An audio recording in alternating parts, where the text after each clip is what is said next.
The Vala Umgodi operation was launched in early 2024 to curb illicit mining in the country.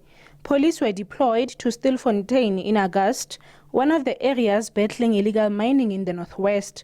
This led to hundreds of illegal miners resurfacing in November.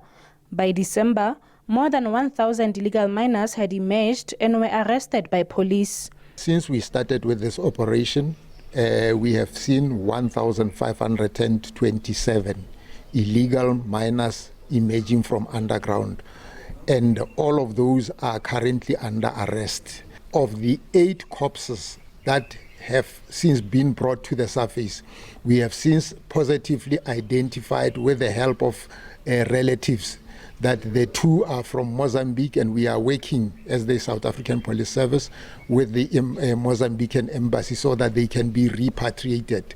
We are still battling to identify the other 6, but according to our database, they are not South Africans. Residents say their concern for the safety of illegal miners underground prompted their intervention.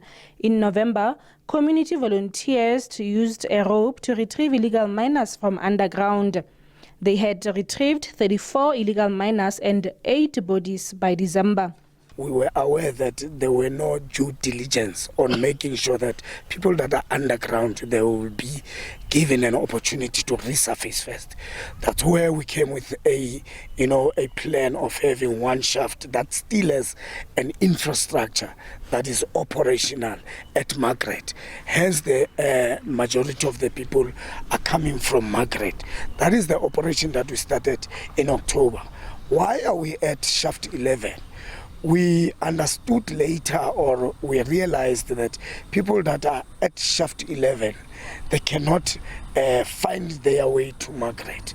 So hence we said the only way that we can use it was the way that they went underground with, where we're using a rope to assist them to resurface. Those who were able to resurface are also worried about their fellow illegal miners underground. October. 22, 23 October. I surfaced in October. I emerged when the situation was very bad. It was difficult. We ran out of food and dying of hunger. We had to eat Colgate and toilet paper. I just wonder how the state of those I left underground is. Others were already dead when I left. I'm just pondering on the total number of corpses underground.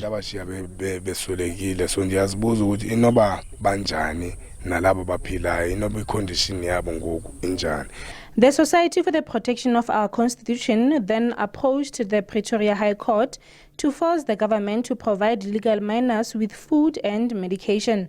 This bid was rejected. Residents then supplied food underground.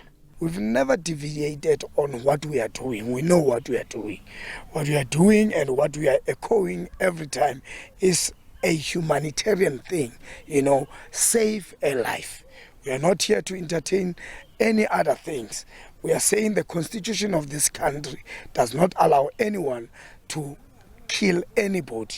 And when we started this thing, we said the government is killing people. The MEC of Community Safety said live on TV that the government does not have money to do that thing. So if they are continuing with it, we really applaud them.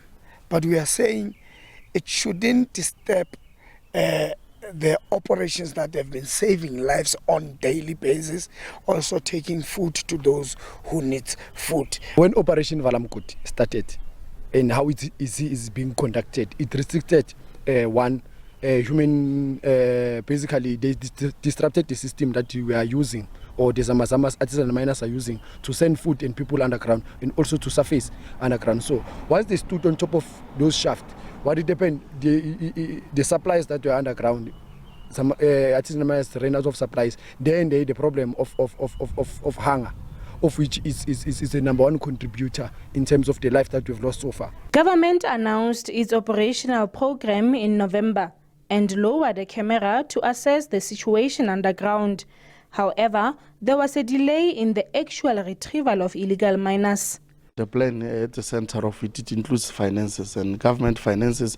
You do not just wake up in the morning and try and how much do you need? And try to procure things. There are processes that we must be able to follow.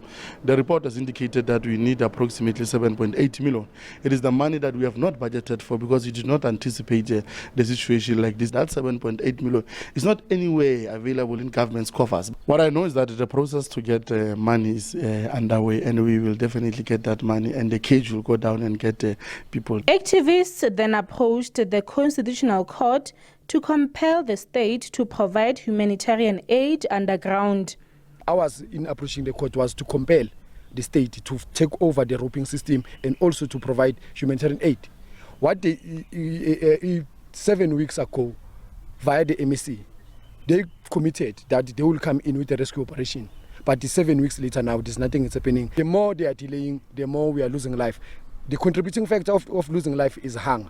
How people have run out of food is because of Operation Valom G. Nothing more, nothing less. We've sent our documents to the Concord.